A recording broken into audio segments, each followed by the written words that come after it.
بسم الله الرحمن الرحيم. الحمد لله الذي أنزل على عبده الكتاب ولم يجعل له عوجا قيما لينذر بأسا شديدا من لدنه ويبشر المؤمنين الذين يعملون الصالحات أن لهم أجرا حسنا ماكثين فيه أبدا وينذر الذين قالوا اتخذ الله ولدا ما لهم به من علم ولا لآبائهم كبرت كلمة تخرج من أفواههم إن يقولون إلا كذبا فلعلك باخع نفسك على آثارهم إن لم يؤمنوا بهذا الحديث أسفا. إنا جعلنا ما على الأرض زينة لها لنبلوهم أيهم أحسن عملا وإنا لجاعلون ما عليها سعيدا جرزا. أم حسبت أن أصحاب الكهف والرقيم كانوا من آياتنا عجبا إذ أوى الفتية إلى الكهف فقالوا ربنا آتنا من لدنك رحمة وهيئ لنا من أمرنا رشدا. فضربنا على آذانهم في الكهف سنين عددا ثم بعثناهم لنعلم أي الحزبين أحصى لما لبثوا أمدا. نحن نقص عليك نبأهم بالحق إنهم فتية آمنوا بربهم وزدناهم هدى وربطنا على قلوبهم إذ قاموا فقالوا ربنا رب السماوات والأرض لن ندعو من دونه إلها لقد قلنا إذا شططا. هؤلاء قوم اتخذوا من دونه آلهة لولا يأتون عليهم بسلطان بين فمن أظلم ممن افترى على الله كذبا. وإذ اعتزلتموهم وما يعبدون إلا الله فاووا إلى الكهف ينشر لكم ربكم من رحمته ويهيئ لكم من أمركم مرفقا. وترى الشمس إذا طلعت تزاور عن كهفهم ذات اليمين وإذا غربت تقرضهم ذات الشمال وهم في فجوة منه ذلك من آيات الله. من يهد الله فهو المهتد ومن يضلل فلن تجد له وليا مرشدا. وتحسبهم أيقاظا وهم رقود ونقلبهم ذات اليمين وذات الشمال وكلبهم باسط ذراعيه بالوصيد لو اطلعت عليهم لوليت منهم فرارا ولملئت منهم رعبا. وكذلك بعثناهم ليتساءلوا بينهم قال قائل منهم كم لبثتم قالوا لبثنا يوما أو بعد يوم قالوا ربكم أعلم بما لبثتم فابعثوا أحدكم بورقكم هذه إلى المدينة فلينظر أيها أزكى طعاما فليأتكم برزق منه وليتلطف ولا يشعرن بكم أحدا إنهم إن يظهروا عليكم يرجموكم أو يعيدوكم في ملتهم ولن تفلحوا إذا أبدا وكذلك أعصرنا عليهم ليعلموا أن وعد الله حق وأن الساعة لا ريب فيها إذ يتنازعون بينهم أمرهم فقالوا بنوا عليهم بنيانا ربهم أعلم بهم قال الذين غلبوا على أمرهم لنتخذن عليهم مسجدا سيقولون ثلاثة رابعهم كلبهم ويقولون خمسة سادسهم كلبهم رجما بالغيب ويقولون سبعة وثامنهم كلبهم قل ربي أعلم بعدتهم ما يعلمهم إلا قليل فلا تمار فيهم إلا مراء ظاهرا ولا تستفت فيهم منهم أحدا ولا تقولن لشيء إني فاعل ذلك غدا إلا أن يشاء الله واذكر ربك إذا نسيت وقل عسى أن يهديني ربي لأقرب من هذا رشدا ولبثوا في كهفهم 300 سنين وازدادوا 9 قل الله أعلم بما لبثوا له غيب السماوات والأرض أبصر به وأسمع ما لهم من دونه من ولي ولا يشرك في حكمه أحدا واتل ما أوحي إليك من كتاب ربك لا مبدل لكلماته ولن تجد من دونه ملتحدا واصبر نفسك مع الذين يدعون ربهم بالغداة والعشي يريدون وجهه ولا تعد عيناك عنهم تريد زينة الحياة الدنيا ولا تطع من أغفلنا قلبه عن ذكرنا واتبع هواه وكان أمره فرطا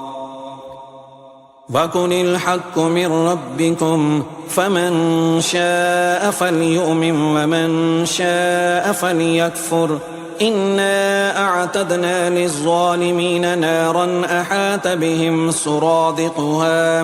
وإن يستغيثوا يغاثوا بماء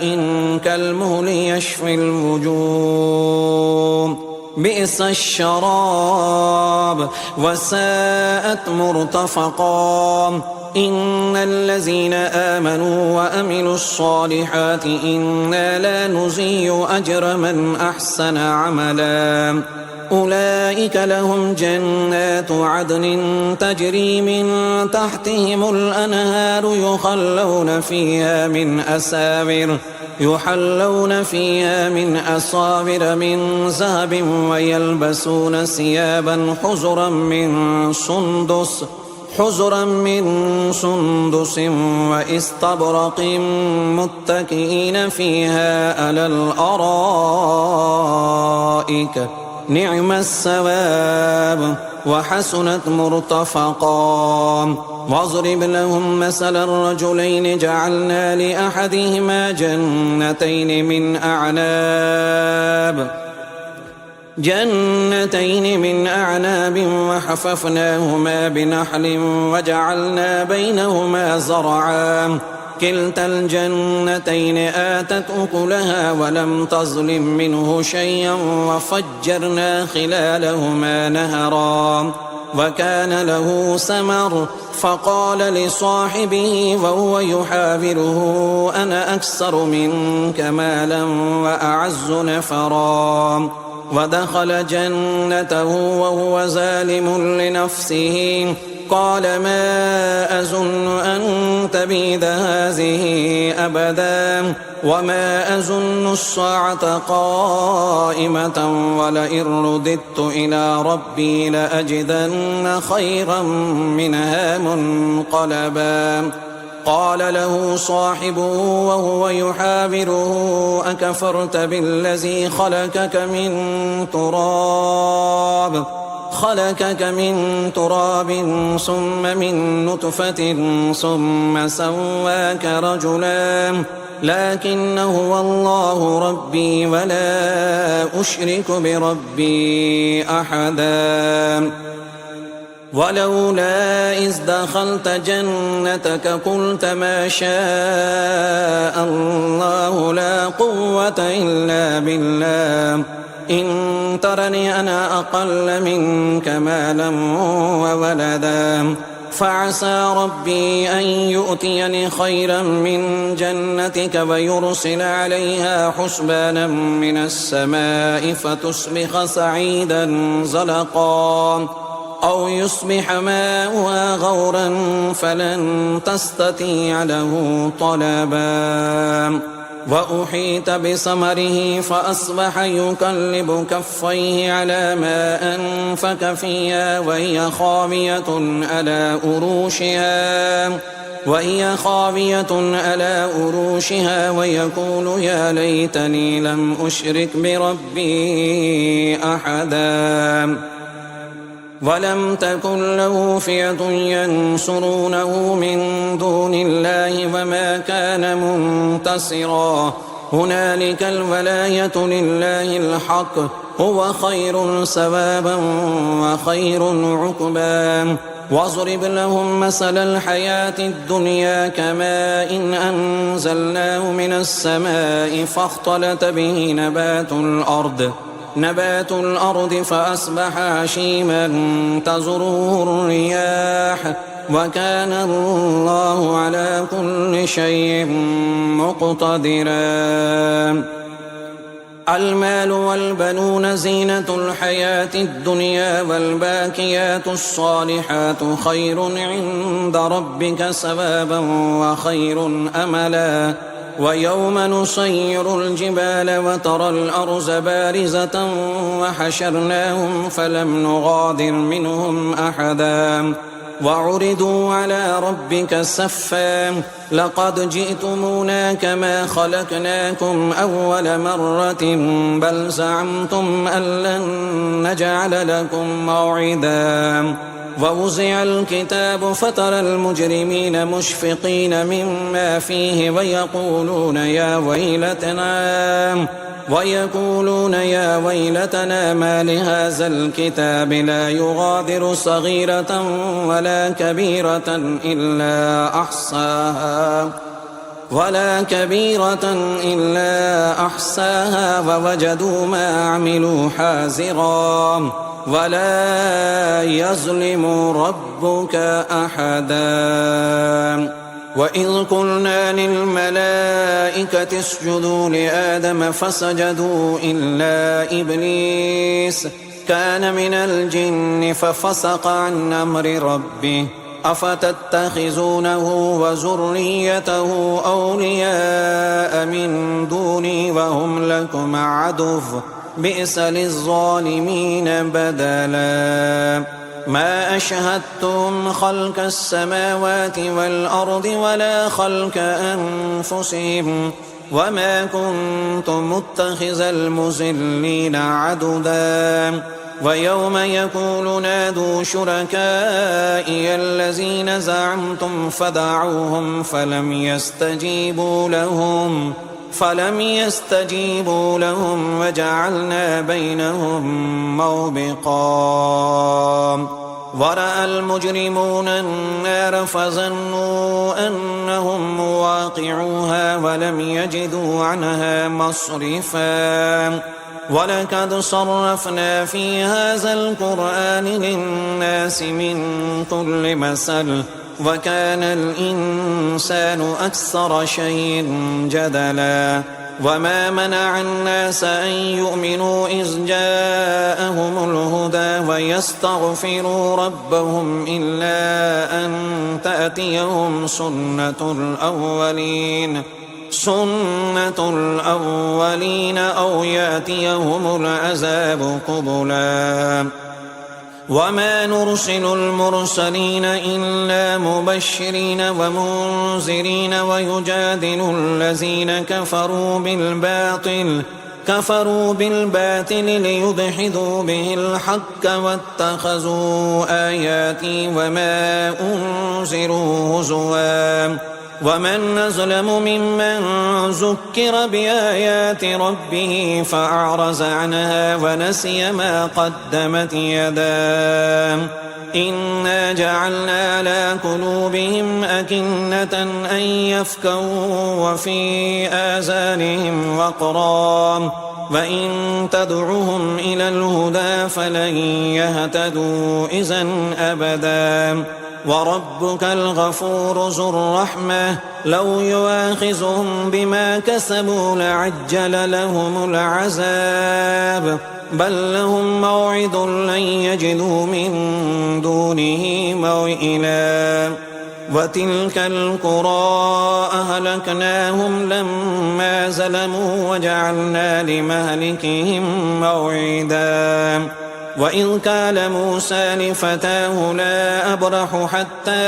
أبلغ مجمع البحرين أو أمضي حقبا فلما بلغا مجمع بينهما نسيا حوتهما فاتخذ سبيله في البحر سربا فلما جاوزا قال لفتاه آتنا غداءنا لقد لقينا من سفرنا هذا نصبا قال أرأيت إذا أوينا إلى الصخرة فإني نسيت الحوت وما أنسانيه إلا الشيطان أن أذكره واتخذ سبيله في البحر عجبا قال ذلك ما كنا نبغي فارتدا على آثارهما قصصا فوجدا عبدا من عبادنا آتيناه رحمة من عندنا وعلمناه من لدنا علما قال له موسى هل اتبعك على أن تعلمني مما علمت رشدا قال إنك لن تستطيع معي صبرا وكيف تصبر على ما لم تحط به خبرا قال ستجدني إن شاء الله صابرا ولا أعصي لك أمرا قال فإن اتبعتني فلا تسألني عن شيء حتى أحدث لك منه ذكرا فانطلقا حتى إذا ركبا في السفينة خرقها قال أخرقتها لتغرق أهلها لقد جئت شيئا إمرا قال ألم أقل إنك لن تستطيع معي صبرا قال لا تؤاخذني بما نسيت ولا ترهقني من أمري عسرا فانطلقا حتى إذا لقيا غلاما فقتله قال أقتلت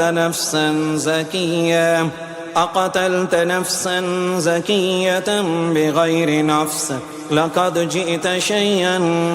نكرا قال ألم أكن لك إنك لن تستطيع معي صبرا قال إن سألتك عن شيء بعدها فلا تصاحبني قد بلغت من لدني عذرا فانطلقا حتى إذا أتيا أهل قرية استطعما أهلها فعبوا أن زيفوهما فوجدا فيها جدارا يريد أن ينقض فأقاما قال لو شئت لاتخذت عليه أجرا قال هذا فراق بيني وبينك سأنبئك بتأويل ما لم تستطع عليه صبرا أما السفينة فكانت لمساكين يعملون في البحر فأردت أن أعيبها وكان وراءهم ملك يأخذ كل سفينة غصبا وأما الغلام فكان أبواه مؤمنين فخشينا أن يرهقهما طغيانا وكفرا فأردنا أن يبدلهما ربهما خيرا منه زكاة وأقرب رحما وأما الجدار فكان لغلامين يتيمين في المدينة وكان تحته كنز لهما وكان أبوهما صالحا فأراد ربك أن يبلغا أشدهما ويستخرجا كنزهما رحمة من ربك وما فعلته عن أمري ذلك تأويل ما لم تسطع عليه صبرا ويسألونك عن ذي القرنين قل سأتلو عليكم منه ذكرا إنا مكنا له في الأرض وآتيناه من كل شيء سببا حتى إذا بلغ مغرب الشمس وجدها تغرب في عين حمية ووجد عندها قوما قلنا يا ذا القرنين إما أن تعذب وإما أن تتخذ فيهم حسنا قال أما من ظلم فسوف نعذبه ثم يرد إلى ربه فيعذبه عذابا نكرا وأما من آمن وعمل صالحا فله جزاء الحسنى وسنقول له من أمرنا يسرا ثم أتبع السببا حتى إذا بلغ مطلع الشمس وجدها تطلع على قوم لم نجعل لهم من دونها سترا كذلك وقد أحطنا بما لديه خبرا ثم أتبع سببا حتى إذا بلغ بين الصدين وجد من دونهما قوما لا يكادون يفقهون قولا قالوا يا ذا القرنين إن يأجوج ومأجوج مفسدون في الأرض فهل نجعل لك خرجا على أن تجعل بيننا وبينهم سدا قال ما مكني فيه ربي خير فأعينوني بقوة أجعل بينكم وبينهم ردما آتوني زبر الحديد حتى إذا ساوى بين الصدفين قال انفخوا حتى إذا جعله نارا قال آتوني أفرغ عليه قطرا فما استطاعوا أن يزهروه وما استطاعوا له نكبا قال هذا رحمة من ربي فإذا جاء وعد ربي جعله دكاء وكان وعد ربي حقا وتركنا بعدهم يومئذ يموج في بعد ونفح في الصور فجمعناهم جمعا وأردنا جهنم يومئذ للكافرين عرضا الذين كانت أعينهم في غطاء عن ذكري وكانوا لا يستطيعون سمعا أفحسب الذين كفروا أن يتخذوا عبادي من دوني أولياء إنا أعتدنا جهنم للكافرين نزلا قل هل ننبئكم بالأخسرين أعمالا الذين زل سعيهم في الحياة الدنيا وهم يحسبون أنهم يحسنون صنعا أولئك الذين كفروا بآيات ربهم ولقائه فحبطت أعمالهم فلا نقيم لهم يوم القيامة وزنا ذلك جزاؤهم جهنم بما كفروا واتخذوا آياتي ورسلي هزوا إن الذين آمنوا وعملوا الصالحات كانت لهم جنات الفردوس نزلا خالدين فيها لا يبغون عنها حولا قل لو كان البحر مدادا لكلمات ربي لنفد البحر قبل أن تنفد